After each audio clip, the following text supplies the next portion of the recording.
Well, this program is titled Taking Back Our Future Leaders.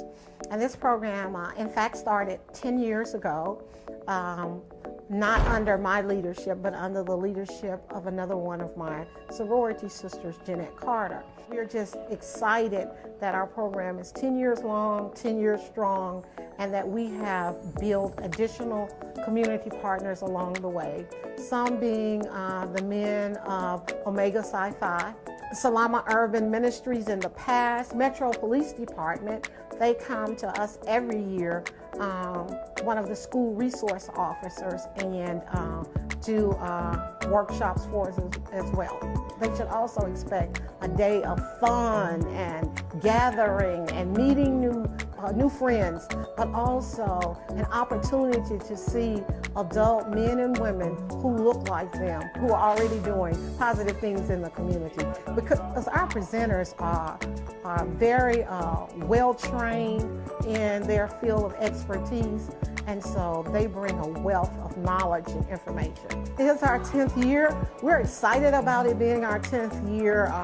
We're humbled and we're blessed to be able to, add this event again, to give back to the community, but hopefully beyond giving back, but giving back in a positive manner, but also doing something that hopefully will positively impact young people, their parents, and will give them something to tell their friends, family members, and others about, their experience of joining us here. And again, like I said before, some of them, started in 5th grade and have come to us every year until they aged out of being able to attend.